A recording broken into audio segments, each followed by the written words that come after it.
Chela.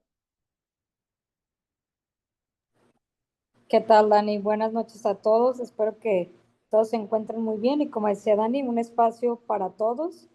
Tanto yo aprendo de ustedes y todos aprendemos de los casos que nos proporcionan y de todo lo que nos preguntan, ya que también para nosotros es ver qué temas de interés tienen ustedes para poder seguir buscando más información que nos haga crecer como comunidad.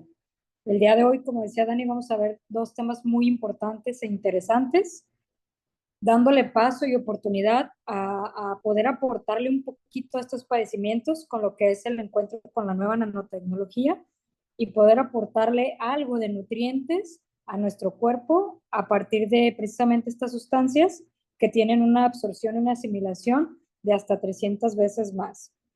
Recuerden que tenemos las reglas de sana convivencia, donde nosotros siempre les pedimos mantener sus micrófonos apagados en lo que es la sesión de la explicación del tema, dirigirse con respeto a cada uno y a todos los integrantes de esta comunidad y los que estamos presentes en la charla, mantener sus cámaras encendidas en lo posible. Sabemos que de repente las redes o el internet no nos permite dejar las preguntas al final, ya que Dani nos hace favor precisamente de leerlas al final para poder aclarar cada una de ellas. La que sigue, por favor. Vamos a entrar hoy con el tema de obesidad y trastornos alimenticios. Vamos empezando por la cuestión de qué es obesidad. Bueno, pues la obesidad como tal para nosotros en el medio de la salud se conoce o se considera un trastorno que está caracterizado por niveles excesivos de grasa a nivel corporal que aumentan el riesgo de tener problemas de salud. ¿Qué problemas de salud puede tener la persona? Puede tener problemas cardiovasculares, problemas cardiometabólicos o solo problemas metabólicos o solo problemas cardíacos. También se asocia a algunos estudios más recientes que nos dicen también que la obesidad se asocia actualmente a la enfermedad del cáncer. La obesidad es una condición de tipo patológica, que esto quiero hacer mucho hincapié, en que ya no se considera una condición o algo que de repente decimos, es que en mi familia todos somos gorditos, es que tengo un problema hormonal que no me permite bajar de peso, pero pues no me siento mal, no tengo ningún síntoma, pero en realidad es una enfermedad silenciosa que al tener depósitos de grasa que se están inflamando o incrementando, vamos a empezar a oxidar, entrando a lo que ya hemos explicado, por ahí también tenemos una charla, que es el estrés oxidativo. Y nos dice que al ser una patología es muy común en el ser humano y está presente desde la remota antigua, que esto va a persistir y se va a incrementar o va incrementando durante siglos y siglos por factores genéticos y ambientales. Actualmente la epigenética nos dice que el incremento se da más por factores ambientales que por factores genéticos. Nos dice también que hasta convertirse este incremento actualmente en una pandemia con consecuencias nefastas para lo que es nuestra salud. La que sigue, por favor. Nos dice, la obesidad es una enfermedad crónica de múltiples causas. Su etiopatogenia es un desequilibrio entre la ingesta calórica y el gasto energético. ¿Qué quiere decir esto? Si yo, por ejemplo, la imagen que tenemos del lado derecho, soy una persona sedentaria y aparte son las 10 de la noche y estoy intentando ingerir esta cantidad de alimentos, posterior a esto mi cuerpo va a entrar en reposo y al entrar en reposo no se va a metabolizar, aparte de que me va a dar un trastorno del sueño, no se va a metabolizar de manera adecuada y se va a ir más bien como un depósito de grasa más que un sustrato alimenticio. ¿Qué quiere decir?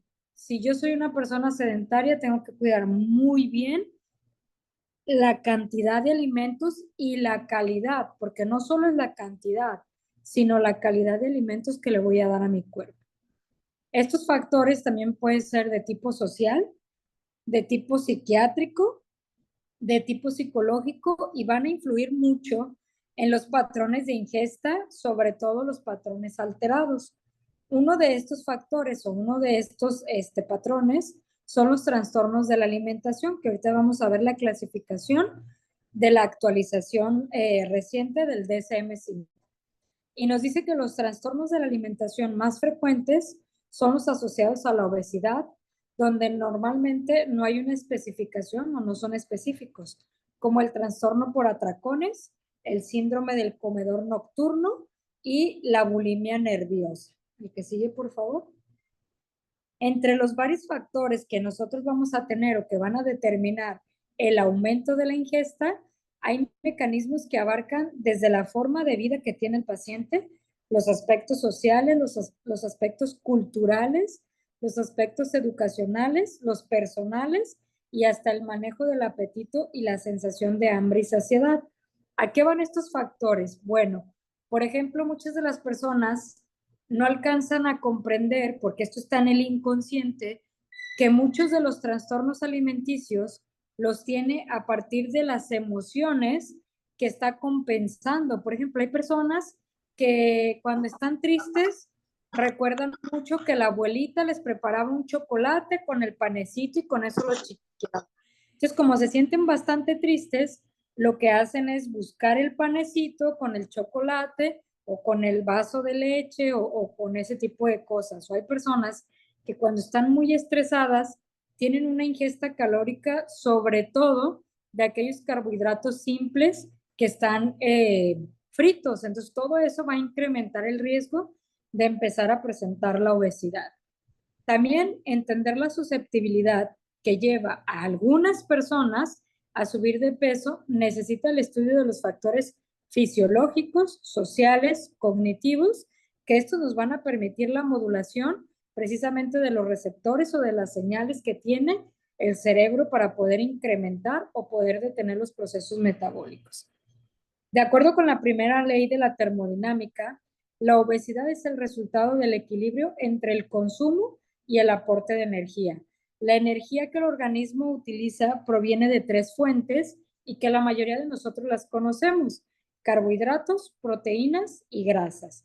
Normalmente la capacidad de almacenaje de carbohidratos, sobre todo en forma de glucógeno, es igual que la de las proteínas y es limitada para lo que es la cuestión de las de los lípidos. La que sigue, por favor. Nos dice que solo los depósitos de grasa se pueden expandir con facilidad para dar cavidad a niveles de almacenamiento superiores a la necesidad. Como lo vemos en la imagen del lado derecho, los hombres es muy común que lo acumulen en la parte del pecho o la parte de pectorales, el abdomen y en algunas ocasiones la parte de las piernas, y de la parte posterior en la parte de lo que son lumbares, sacras, glúteos y un poquito de los laterales de los femorales. Y en las mujeres, si se fijan, nosotros llegamos a tener depósitos de grasa del vientre, el abdomen, el busto, los brazos, las caderas, las piernas, el glúteo. O sea, realmente tenemos depósitos totalmente diferentes. Tenemos también que los alimentos que no se consumen como energía se van a almacenar y por lo tanto es la grasa de la principal fuente de almacenamiento y origen de la obesidad, donde los carbohidratos son el principal escalón para el suministro de energía. ¿Cuáles son los carbohidratos que más vamos a encontrar o que más vamos a consumir? Harinas, cereales, lácteos, embutidos, frutas. O sea, siempre nos vamos a ir, sobre todo las azúcares, nos vamos a ir a toda esta cantidad de carbohidratos que comemos día a día. Cuando el consumo de carbohidratos excede los requerimientos, estos se convierten en grasas, en ausencia o con niveles muy bajos de glúcidos y con necesidades energéticas persistentes. También nos dice que las proteínas a través de los aminoácidos son utilizadas para la producción de energía o para la movilización de estas, donde van a ser utilizados y almacenados sobre todo como depósitos de grasa. ¿Para qué? Para los procesos conocidos como gluconeogénesis. ¿Qué quiere decir? La creación de glucosa a partir de sustratos o productos de almacenamiento, en los cuales los aminoácidos con esqueleto de carbono van a ser convertidos por múltiples reacciones, o sea, para esto se va a necesitar mucho proceso de desecho y proceso de inflamación para poder llegar a lo que es el piruvato, que a su vez va a derivar en el término de esta como una glucosa. Tenemos que también que esta glucosa, que son neoformadas, es oxidada o utilizada para la formación de triglicéridos mediante su conversión de glicerol. O sea, que todo aquel carbohidrato, toda aquella proteína, toda aquella grasa que no se consume de manera energética, o sea, haciendo actividad física, se va a ir al depósito de grasa en triglicéridos, por lo cual vamos a empezar a tener una gran complicación a nivel de venas y arterias. También nos dice que las grasas que se ingieren son utilizadas de manera primaria como fuente de almacenamiento en forma de triglicéridos y de adipocitos, o sea, la inflamación del tejido adiposo. O también pueden ser utilizadas para la producción de hormonas y sus componentes celulares. Esto es muy importante porque muchas veces no nos damos a la tarea de investigar el tipo de sustrato que le estamos dando al cuerpo y la producción de hormonas también van a ser deficientes. Entonces vamos a empezar a tener hombres con una andropausia temprana o mujeres con una menopausia temprana. Nos dice que una vez que el almacenamiento primario de energía haya agotado su reserva, o sea, el tejido adiposo, va a ser la grasa la encargada de suministrar precisamente esta energía que es necesaria para movilizar todos estos depósitos y son procesos en los cuales se va a participar de manera activa junto con las proteínas. Proteínas que ya están en nuestra célula y en nuestro circuito. La que sigue, por favor. Aquí nos dice que la leptina, esta es una hormona muy importante para nosotros, porque esta es la encargada de la señal aferente, sobre todo de las grasas, mejor conocida y contada o comunicada a ser la fundamental en la señalización de la comunicación del sistema nervioso central para poder decirle al cuerpo que tiene la saciedad o el apetito.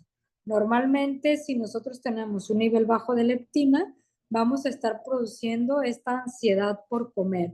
Por eso es que les decía que si nosotros le damos a nuestro cuerpo un sustrato tóxico, como son todos aquellos alimentos chatarra o alimentos fritos, la leptina se va a ver afectada y no vamos a tener aquellos mecanismos de regulación del sistema nervioso central por la cuestión de saciedad y apetito. La que sigue, por favor.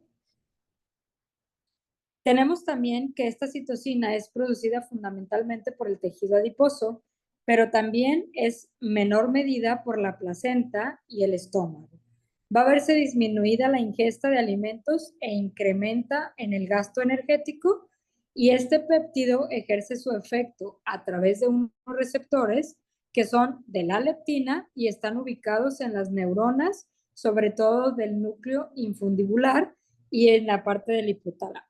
Sobre todo vamos a ver las siguientes consecuencias que van a empezar a afectar si nosotros tenemos una alteración en cualquiera de estas dos zonas del cerebro. La que sigue, por favor. Vamos a tener que hay una disminución en la secreción de neuropéptido Y, que es el que precisamente nos va a dar la saciedad, que es el más potente y estimulador en la cuestión del metabolismo de apetito y saciedad. Va a haber una disminución de la secreción de las proteínas relacionadas con el agouti, que son precisamente las que se dañan y por eso llegamos nosotros al riesgo o padecer obesidad. Sobre todo vamos a ver que estas son primeramente descritas en ratones y ya después se describieron o se encontraron en los humanos, los cuales cuando tienen esta mutación son dominantes en origen de obesidad, resistencia a la insulina, hiperlipidemias y el color amarillento en la piel, ya sea en la cara, en las mucosas, en la parte de los ojos, en la parte de la palma de las manos o en otras zonas del cuerpo.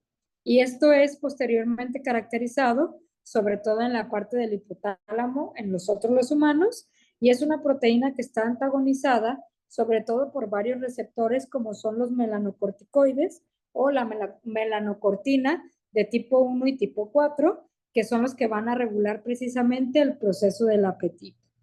También vamos a ver el aumento de la secreción de la propia melanocortina y el precursor de la hormona alfa melanotropina, que estos van a reducir precisamente la ingesta de los alimentos. Es cuando tú comes que de repente traes demasiada hambre o el hambre que le llamamos hambre voraz y te quieres comer lo que te encuentres y pides demasiado. ¿Por qué? Porque estás sobreestimulado precisamente, pero si tienes bien regulada tu cuestión hormonal, sobre todo en esta hormona de la melanotropina, es cuando le das 2, 3 mordidas y dices, ay, creo que era más mi ansiedad por comer que lo que realmente le cabe a mi cuerpo o lo que realmente como. También vamos a ver un aumento de la secreción de los productos peptídicos, sobre todo los que nos van a regular la parte de la cocaína, anfetamina en lo que es el cerebro, que es el CART, que va a ser producido en el incremento del gasto y una disminución o una cuestión en la cantidad de alimento que nosotros estamos tomando. Empezando ya con lo que son los trastornos de la alimentación o los trastornos de la conducta alimentaria o alimenticia, vamos a tener que estos son la conducta donde la persona tiene como característica general la existencia de un factor común, igual en pacientes, tanto hombres como en mujeres, que se pueden definir como una sobrealimentación o una sobrevaluación del peso y de la forma corporal. Esto quiere decir tanto cómo se ve la persona, cómo se siente y cómo realmente está.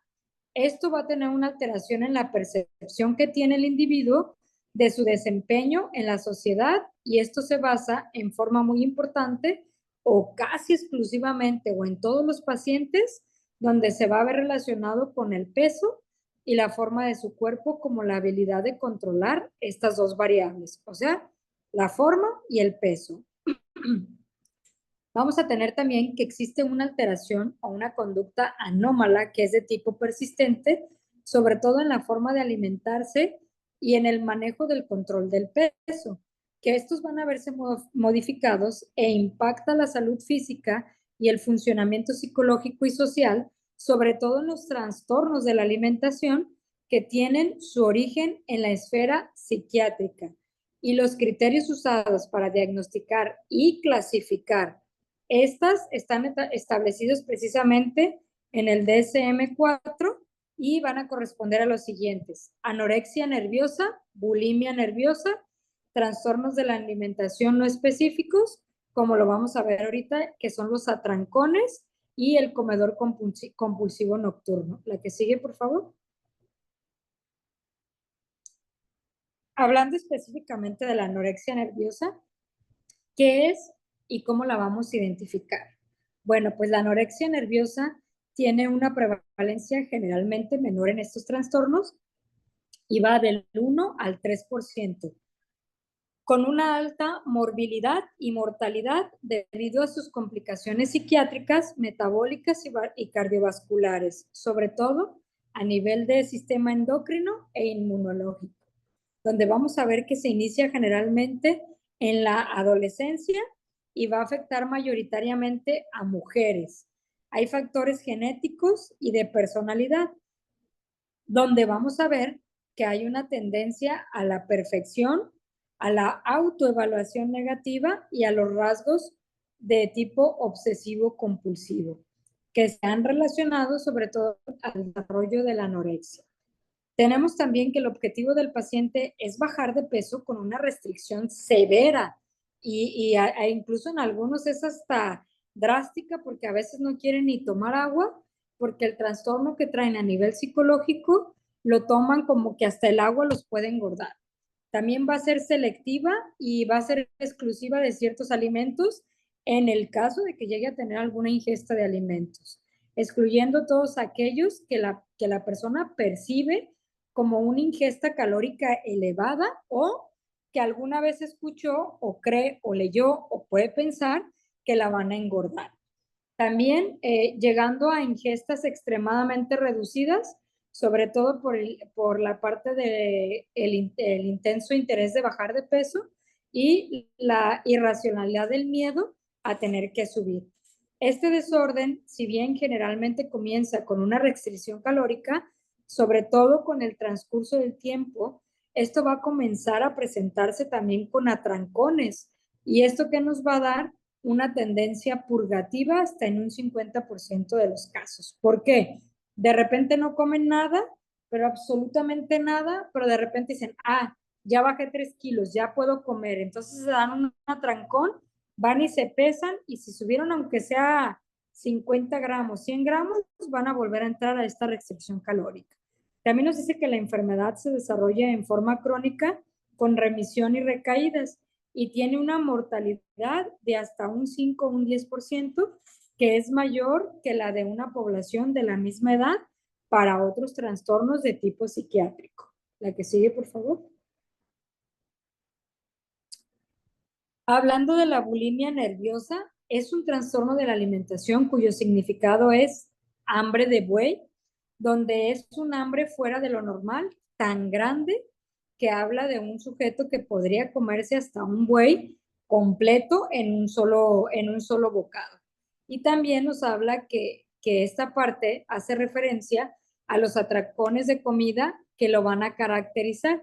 Aquí sí la persona no se restringe absolutamente de nada y normalmente el tipo de alimentación que va a buscar es como la que vemos en la imagen, alta en carbohidratos y alta en grasas. La que sigue, por favor.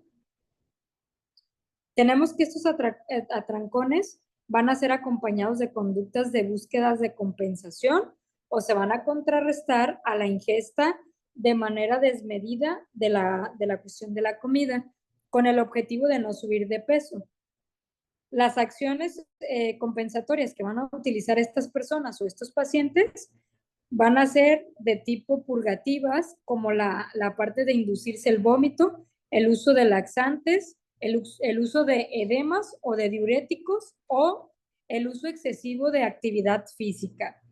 Esto también va a hacer que la persona llegue un momento a la inversa de lo que es la anorexia, de poder empezar a hacer restricción de la ingesta o realizar demasiada actividad física para tratar de compensar la ingesta tan elevada.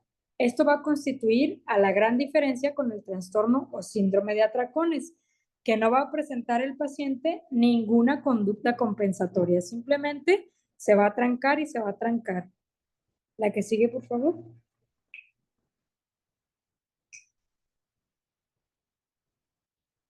Episodios recurrentes de atrancones. Un atrancón se va a caracterizar por comer duramente un periodo de tiempo determinado. Aquí nos dan un ejemplo. Por decirlo así, un intervalo de 2 horas. Estoy viendo una película o estoy estudiando y necesito demasiados carbohidratos. Entonces empiezan a comer, a comer, a comer y después ya se sienten llenos, se sienten satisfechos o a veces hasta incómodos, pero siguen comiendo, siguen comiendo.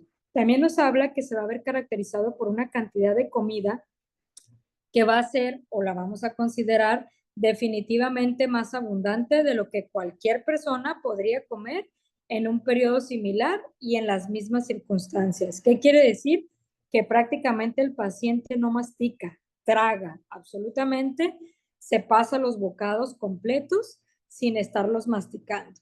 También hablando de un criterio diagnóstico de lo que es la bulimia nerviosa comparada con lo que es el trastorno de atracón, va a ser una sensación de pérdida de control sobre la ingesta durante los episodios de bulimia, donde se va a sentir que no se puede parar de comer o no hay control sobre la cantidad de consumir esta cantidad de alimentos. La que sigue, por favor.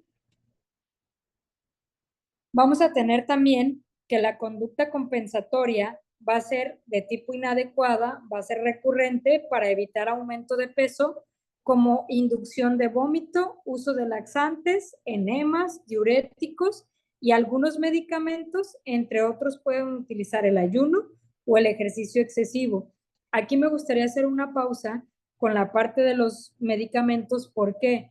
Porque actualmente en el mercado están saliendo inyecciones, pastillas de tipo médicas o clínicas que si no son recetadas y guiadas por un profesional de la salud, las personas creen que la pueden usar a discriminación Y si esta persona tiene alguno de estos trastornos que tenemos, ¿qué va a pasar? La persona se va a poner en riesgo incluso de perder la vida. ¿Por qué? Porque son medicamentos exageradamente agresivos que se deben de controlar en dosis, peso, porque la parte de dosis o gramo por kilogramo de peso. La que sigue, por favor. Vamos a tener también que hay en la cuestión de la bulimia una clasificación donde vamos a tener subtipos, donde tenemos el tipo purgativo, que es en el cual la persona actúa o va a tener la cuestión de poder producirse el vómito o poder tomar laxantes, diuréticos o provocarse o digamos, suministrarse la parte de los enemas. Y también vamos a tener algunas, porque es importante llamarlo, que no van a ser purgativas. Estas que no son purgativas lo vamos a encontrar en el cuadro actual de la bulimia en las personas que han utilizado otros mecanismos compensatorios de manera inapropiada, como lo es el ayuno, el ejercicio excesivo, pero no ha presentado ni vómitos, ni autoinducidos o en la cuestión de tomarse algún medicamento que se lo provoque, o el uso de laxantes o diuréticos o enemas. La que sigue, por favor. Vamos a tener también que el atracón ocurre en promedio al menos 2 veces a la semana por 3 semanas seguidas, a diferencia de la bulimia, que la vamos a tener todos los días a cualquier hora. La que sigue, por favor. También tenemos que la autoevaluación es indebidamente influenciada o influida por la forma corporal del peso. La persona se ve en el espejo y aunque esté delgada, va a empezar a decir, es que ya tengo un gordito acá, es que ya las piernas las tengo gordas, es que ya la cuestión de la cara, el cachete ya está demasiado gordo. Siempre se va a estar criticando y siempre se va a ver con sobrepeso, aunque no lo tenga. Y también vamos a ver el trastorno que no va a ocurrir exclusivamente durante el curso de una anorexia nerviosa o una bulimia nerviosa. La que sigue, por favor.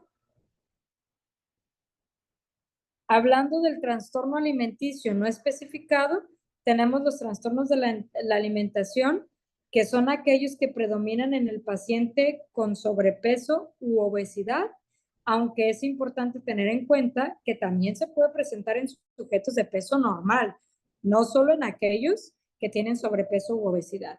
Y estos van a corresponder a aquellos trastornos de alimentación que no cumplen el criterio diagnóstico para anorexia nerviosa ni para bulimia nerviosa. Y van a estar caracterizados por abarcar la mayoría de los pacientes que tienden estos trastornos alimenticios y van a ser muy amplios y variados, sobre todo en su presentación y en su clínica, donde nosotros vamos a tener sujetos que mastican y escupen grandes cantidades de comida sin deglutirla, hasta personas que cumplen varios criterios para bulimia nerviosa, pero no alcanzan la frecuencia semanal con la que se establecen los criterios clínicos para poder decir la cuestión de los atrancones o la duración en el tiempo que exige la definición. También va a ser personas que tienen la conducta compensatoria como vómito, uso de laxantes, enemas y diuréticos, sin tener los atrancones como objetivo, como por ejemplo el trastorno de una pequeña cantidad de comida similar a un par de galletas y esto ya les genera una ansiedad, o sea, ni siquiera comen tanto, pero con cualquier alimento que ingieran, así sea una pequeña cantidad, se van a provocar vómito, van a comer laxantes o van a hacer ejercicio exagerado. También se puso muy de moda el uso de los bloqueadores de carbohidratos. Y estos bloqueadores de carbohidratos lo que hacían es que la persona pedía comida como pizza, hamburguesas y todo este tipo de alimentos chatarra y lo que hacía es que les polvoreaba este polvito que es bloqueador de carbohidrato y ya sentía que con eso no iba a subir de peso. Pero ¿qué pasó a largo plazo?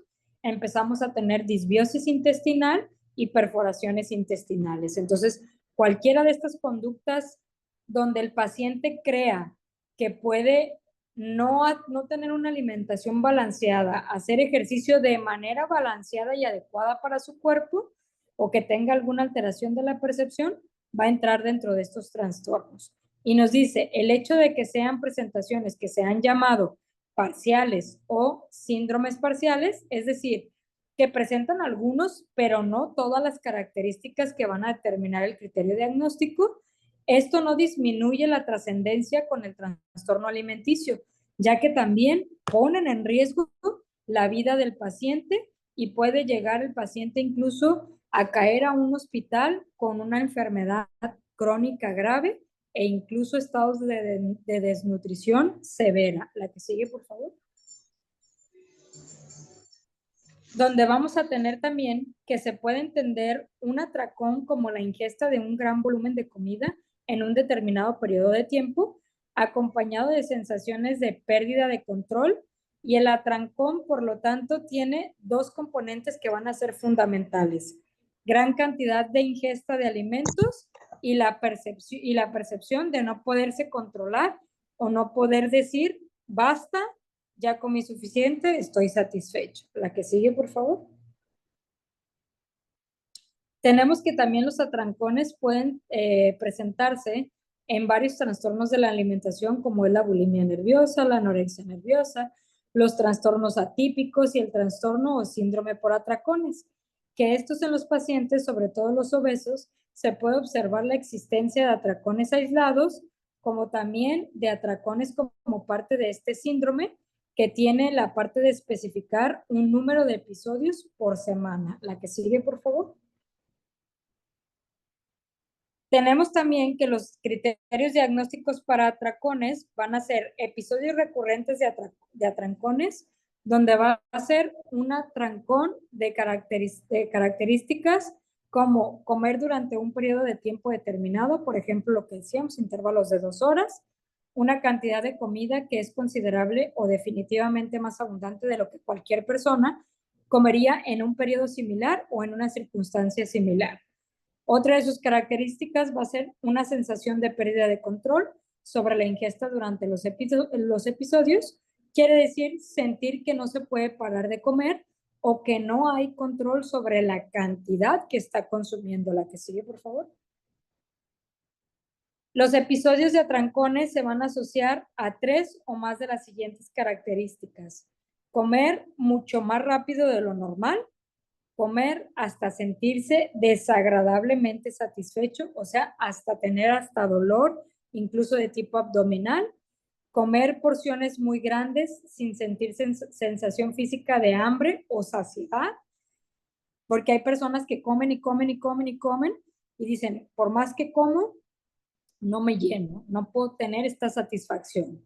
También comer de manera solitaria por sentir vergüenza, sobre todo de la cantidad que consumen, y la sensación de disgusto consigo mismo o consigo misma, y la sensación de culpa después de haber comido el alimento que han comido.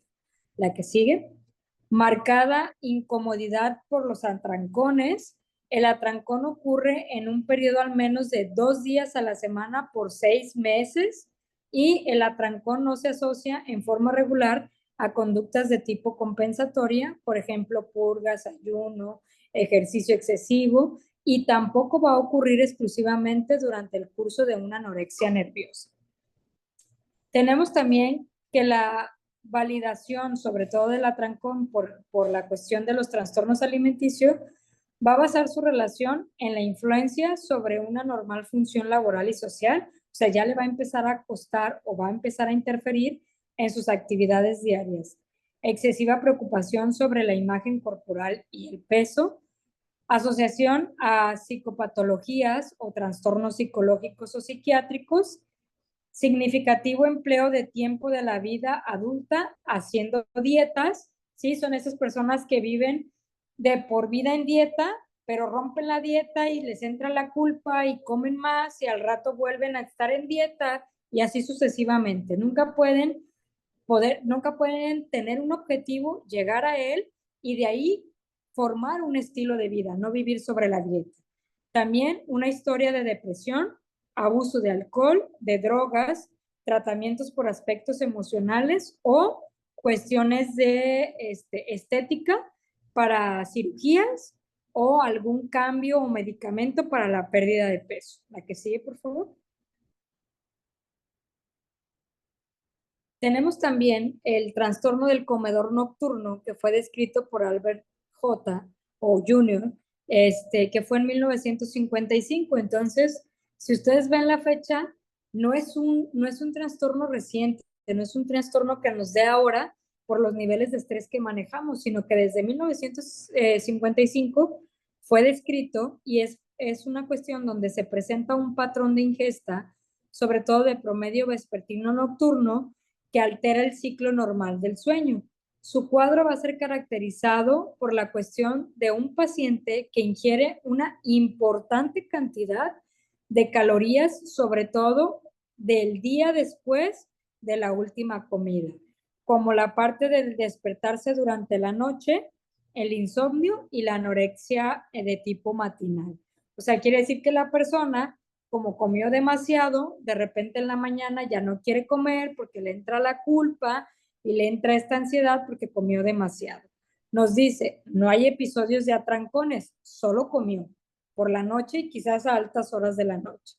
Al despertarse, se ingieren alimentos de moderado contenido calórico, o sea, menores a 270 calorías, de composición alta en carbohidratos o carbohidratos más proteínas. Y esto sin la pérdida del control. La persona puede decir, bueno, voy a compensar que en la noche, muy noche, comí el pastelito. Ahora me voy a hacer quizás un huevito con espinaca, con brócoli, con calabaza, con papa, con chayote, o sea, le mete mucho carbohidrato, aunque pudiéramos pensar que es sano, pero lo sobrecarga de carbohidratos.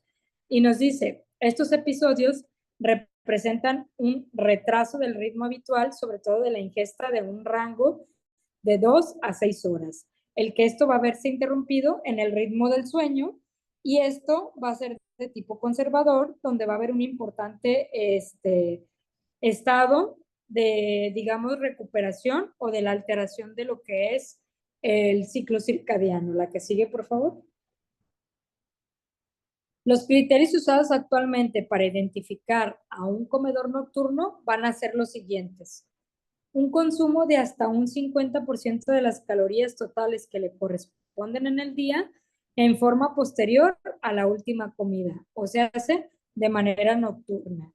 Anorexia o falta de apetito durante la mañana, despertarse durante la noche por la parte de insomnio o la ingesta nocturna de una duración de al menos 3 meses consecutivos, donde el paciente va a empezar a presentar estos trastornos. También vamos a tener una cuestión donde no cumplir con criterios de bulimia, sobre todo bulimia nerviosa o síndrome del comedor por atracones. La que sigue, por favor. Ya como parte de los protocolos que tenemos caracterizados en la comunidad, vamos a utilizar el jengibre, el Dreaming Deep y el omega 5. Jengibre, 10 gotas cada 8 horas, o como siempre se los he recomendado para la cuestión de la pérdida del peso, 20 gotitas en medio litro de agua más el citrus. En el adolescente vamos a tener 5 gotitas cada 12 horas, en el niño 2 gotitas cada 8 horas. El Dreaming Deep, sobre todo en las anorexias nerviosas y en las bulimia nerviosa, 5 gotitas cada 8 horas, igual en el adolescente, y en los pediátricos, 2 gotitas cada 12 horas. Y hablando del omega 5, para poder restablecer las comunicaciones nerviosas, sobre todo de tipo intestinal y cerebrales, vamos a tener 5 gotitas cada 8 horas, en el adolescente 5 gotitas cada 12 horas, y en los infantes 3 gotitas cada 12 horas. De mi parte, por la cuestión académica, sería todo. No sé si por ahí, Dani, ya tengas algunas preguntas. Vamos a invitarlos a que nos escriban, ya sea aquí por el chat o los que se encuentran en Facebook, y les vamos dando lectura para iniciar. Y mientras nos escriben, pues comentar también ahí que es mucho relacionado a hábitos, ¿no? No podemos solo cargarlo a los suplementos, porque yo creo que hasta cultural pudiéramos decir, por ejemplo, yo creo que como latinos estamos muy cargados a cenar, por ejemplo, muy noche. Y de pronto llega, por ejemplo, en Estados Unidos no tienen esa práctica, pero uno se da cuenta de que nuestros propios hábitos juegan un poquito en contra de. En tu experiencia, el recorrer un poco, por ejemplo, que las comidas queden dentro de los ciclos de luz todavía, ayuda muchísimo a una persona, digamos, que el mismo contenido calórico que tiene durante el día, que trate de empujar sus horarios durante la luz de día, puede tener un cambio en su peso, por ejemplo.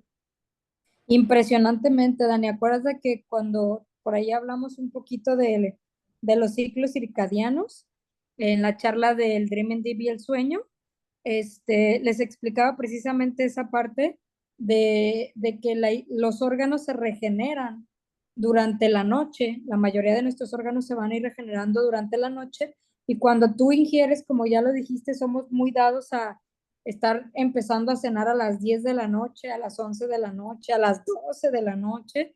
De repente, si andamos de fiesta a la 1, 2, 3 de la mañana, estar cenando y eso ya no le permite al cuerpo poderse reparar.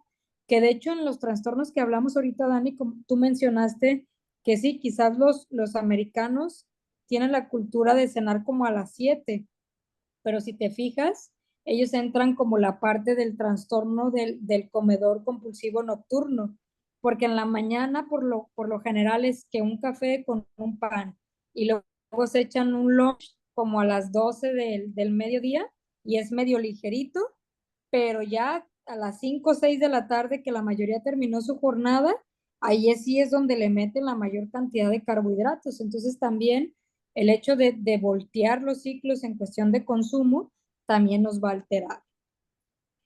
Ok. Yo el hábito que me he encontrado en mí mismo es, por ejemplo, durante las mañanas, de que a veces era que sientes un bajón en la energía y de pronto lo intentas compensar o con un cafecito, pero a veces ese café ya va acompañado de algo más, o si es durante más al mediodía, que algún refresco, ¿no? Porque sientes que no tienes energía.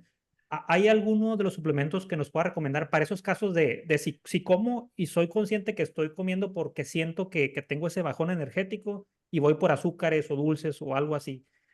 Que nos pueda dar como esa subida sana, digamos, para mantenernos energéticamente durante el día. Sí, puede ser 5 gotitas de cúrcuma con 7 gotitas de chía. Eso te va a ayudar bastante. Okay. Y pueden ser diluidas así ponerle esa dosis durante la toma de agua durante todo el día. O ahí puedo aumentar un poquito la dosis. Puede ser te toma durante el día, pero también, por ejemplo, en vez de echarte tu cafecito, te puedes preparar un té ligerito con esas dos presentaciones de nutrientes como la cúrcuma y la chía. Correcto. Nos preguntan vía Facebook si se hace ejercicio de 9 a 11, ya que se llega de cenar. Preguntar si antes de hacer ejercicio se debe, bueno, nos pregunta, ella hace ejercicio de 9 a 11 y si debe hacer ejercicio antes, bueno, cenar antes o después de hacer su rutina de ejercicio, considerando que lo hace de Acuérdate, noche. acuérdate que si tú comes antes de hacer ejercicio, vas a empezar a entrar en las rutas metabólicas con la actividad física.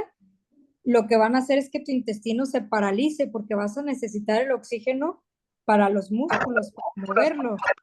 Entonces, si tú consumes alimentos antes del ejercicio, lo único que va a pasar es que tu intestino al paralizarse se van a fermentar los alimentos y con el paso del tiempo vas a empezar a tener trastornos digestivos. Entonces, yo por lo general recomiendo que sea después, ya sea que desayunes, que comes o que cenes después del ejercicio para que no te llegue a afectar a nivel gastrointestinal.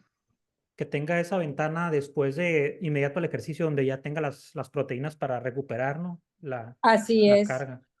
que probablemente hay pacientes que utilizan el preentreno, que ese sí es la proteína que consumes en polvo, esa sí te la puedes tomar antes. ¿Por qué? Porque esa al final del día, como es líquida, no va a entrar en la cuestión metabólica, sino que no va a permitir que se consuman tu músculo, pero comida como tal, no te la recomiendo.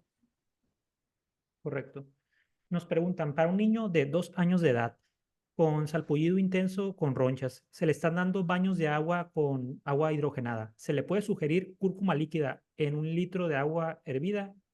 Y si de ser así, ¿cuántos chuponcitos se le darían?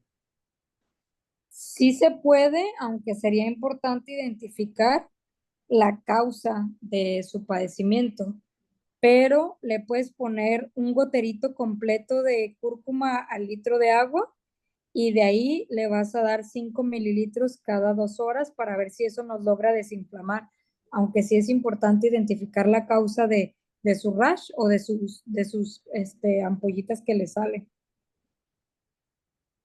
Correcto. Bueno, vamos a esperar si nos hacen llegar alguna pregunta más. El otro día teníamos la duda, estamos hablando precisamente yo Ahmed, de hacer cambios así ligeros en nuestro día a día. ¿Y qué tanto nos impacta, por ejemplo, ya no tanto quizás para bajar de peso, pero más por el lado de colesterol, el, el no usar los aceites vegetales? Pues yo sé que forman muy parte de la parte de la cocina. Bueno, de maíz derivado de y cambiarlo por aceite de oliva o algo así para nuestras, considerando que pues cocinamos y lo usamos diario, o si es sugerido hacer un cambio a una grasa animal, digamos. Mira, hay muchos estudios que nos recomiendan el aceite de olivo, el aceite de aguacate, o hay algunos incluso que nos recomiendan el uso de la manteca, como lo decía, es una parte de origen animal. Aquí lo más importante o el punto clave sería que nosotros cambiáramos la cuestión de querer freír siempre nuestros alimentos.